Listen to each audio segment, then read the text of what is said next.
দীর্ঘ ৩০ বছর ধরে প্রাক স্বাধীনতা দিবস উদযাপন করে আসছেন পুরপিতা তথা মেয়র পরিষদ সদস্য স্বপন সমাদ্দার।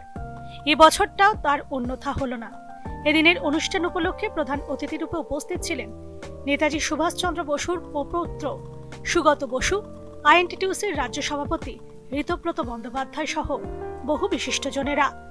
একসময় অজিত মাজা, সুব্রত মুখোপাধ্যায়রা এখানে এসে মধ্যরাত্রিকালীন পতাকা তুলতেন। তারা প্রয়াত হওয়ার পর এবার সেই দায়িত্ব এসে পড়েছে সুগত বসুর কাঁধে। বিগত কয়েক বছর ধরে তিনিই পতাকা তুলছেন। শুধু প্রাক স্বাধীনতা দিবস উদযাপন করাই নয়, পাশাপাশি মহিলাদের দ্বারা রক্তদান শিবির, এলাকার বৃদ্ধ দম্পতিদের সম্বর্ধনা প্রদান সহ একাধিক কর্মসূচি গ্রহণ করেছেন তিনি। এদিনের অনুষ্ঠানে উপস্থিত ছিলেন স্থানীয় পুরমাতা পাপিয়া ঘোষ বিশ্বাস। এদিন ভয়মুক্ত দেশ করার আহ্বান জানালেন স্বপন সমাদ্দারেরা।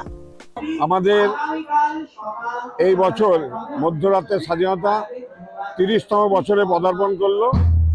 ৭৮তম স্বাধীনতা দিবস উদযাপন উপলক্ষে আমাদের জাতীয় পতাকা উত্তোলন করলেন বাংলা তথা ভারতবর্ষ তথা পৃথিবী বিখ্যাত মানুষ, নেতাজি সুভাষচন্দ্র বোসের বংশধর, অধ্যাপক প্রাক্তন সাংসদ ডক্টর সুগত বসু।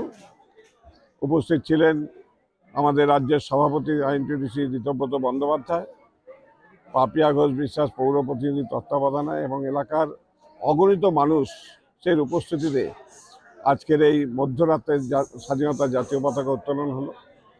সন্ধ্যেবেলা থেকে সাংস্কৃতিক অনুষ্ঠান হয়েছে। আগামীকাল সকালবেলায় শিশুদের মধ্যে দুধ, বিস্কুট, পাউরুটি বিতরণ হবে। সন্ধ্যায় বিকেল 4টায় শুধুমাত্র মহিলাদের অংশগ্রহণে স্বেচ্ছায় রক্ত। সবার প্রথমে সকলকে জানাই ৭৮তম স্বাধীনতা দিবসের জাতীয়তাবাদীর অভিনন্দন। দীর্ঘ ৩০ বছর ধরে স্বপন সমাদ্দার সকলকে, এলাকাবাসী তথা আমাদের সকল কর্মীবৃন্দকে সঙ্গে নিয়ে এই অনুষ্ঠানটা আমরা পালন করে থাকি। স্বপনদার হাত ধরেই এই অনুষ্ঠানটা পালন করা আমি তার সাথেই তাকে সঙ্গে নিয়ে শিখেছি। আজকের দিনে এইটাই সকলের কাছে একটাই আবেদন করব যে স্বপনদা যেটা বলছিলেন, আজকে আমাদের ভারতবর্ষ চরম সংকটে, কারণ জাতি, ধর্ম, বর্ণ যেভাবে মানুষের মধ্যে ভেদাভেদ সৃষ্টি করেছে, যেভাবে আমরা মানুষের ওপর নৃশংস হয়ে উঠছি, যেন ভগবান আমাদের সুবুদ্ধি উদয় করে এবং সেই জাতি, বর্ণ, যে ধর্ম নির্বিশেষে আমরা যেন সকলে যে সবার আগে মানুষ, সেই ধারণাটা এবং সেই সত্যটা যেন প্রতিষ্ঠিত হয়, আমরা সকলে যেন একসাথে চলতে পারি, একসাথে থাকতে পারি। Bureau report, channel 10।